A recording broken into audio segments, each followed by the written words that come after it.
Pemerintah Kabupaten Mimika melalui Dinas Sosial menyalurkan bantuan sembako permakanan kepada masyarakat di 10 distrik yang berada di wilayah pesisir dan pinggiran kota Mimika. Penyaluran bantuan berlangsung di Aula Kantor Distrik Kuala Kencana, Timika, Papua Tengah, pada Selasa tanggal 23 September tahun 2025. Bantuan ini bersumber dari Dana Otonomi Khusus atau Otsus tahun 2025, dengan sasaran antara 500 hingga 750 kepala keluarga di tiap distrik penerima.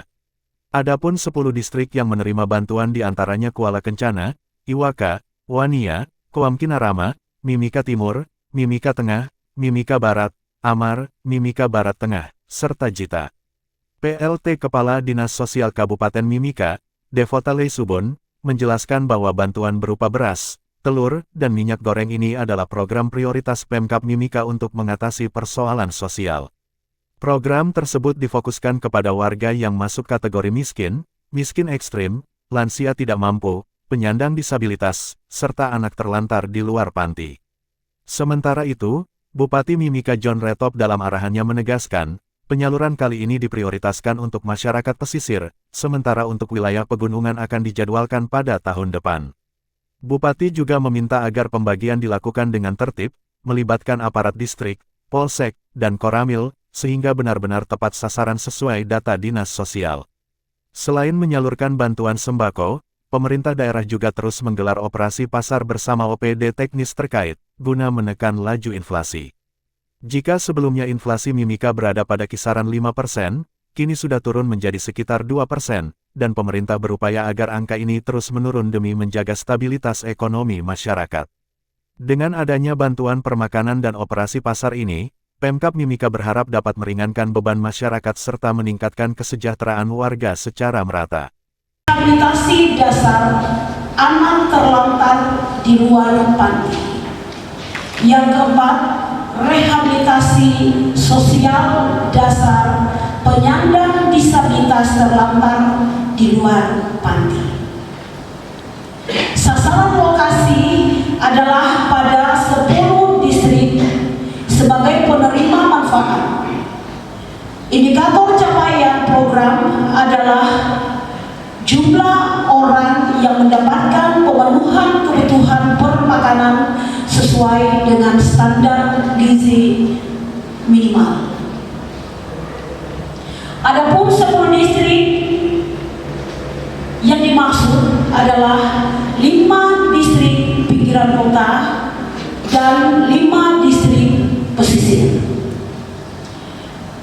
5 distrik pinggiran kota, kelompok penerima manfaatnya sebanyak 2.800 kepala keluarga, yang terdiri dari distrik Wania sebanyak 550 kepala keluarga, distrik Kuala Kencana sebanyak 505 kepala keluarga, distrik Koam Kinarama sebanyak 545 kepala keluarga, distrik Iwaka sebanyak 500 kepala keluarga, dan distrik Mimika Timur sebanyak 700 kepala keluarga.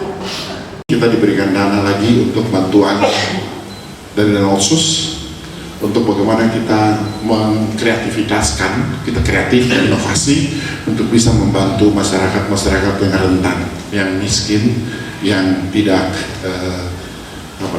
yang memerlukan bantuan untuk kita berikan.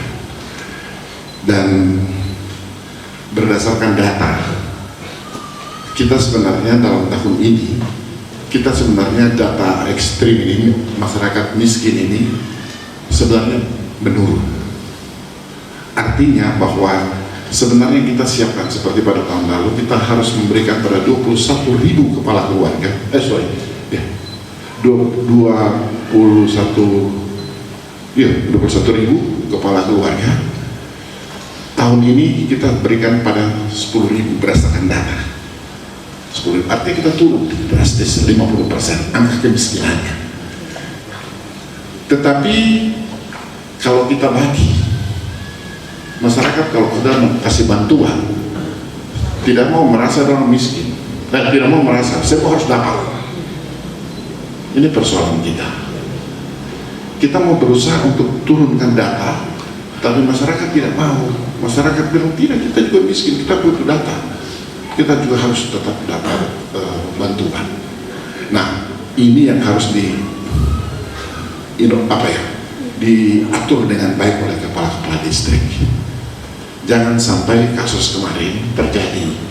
Kita bagi sesuai dengan data, tetapi jadi ribut. Terjadi yang kemarin ya di distrik Wania. Mana kepala distrik Wania? Ya, kepala distrik sana lagi nih, yang ujung sana, Mimika Timur ada. Sama juga kasusnya, ribut. Karena semua bilang kalau pada waktu tertentu mereka tidak mau didata dan dikatakan miskin, tidak mau. Tapi begitu ada bantuan datang, semua menyatakan kami miskin. Ini fenomena yang tentunya pemerintah, ya kalian di wilayah, kepala kampung, kepala lurah, bagaimana kalian bisa menyiasati dengan baik dan bisa membuat supaya semua tenang. Saya tidak tahu caranya bagaimana, saya kira kalian lebih tahu. Tapi jangan sampai terjadi keributan. Hal-hal begini ini sensitif. Maksud kita baik, tapi terkadang tidak diterima juga dengan baik oleh masyarakat. Barang ini bisa membuat orang berkelahi. Ya, ini catatan kita. Makanya Bapak Ibu sebagai kepala wilayah dan juga sebagai kepala wilayah, baik kepala distrik maupun juga lurah dan kepala kampung, ini atur dengan baik.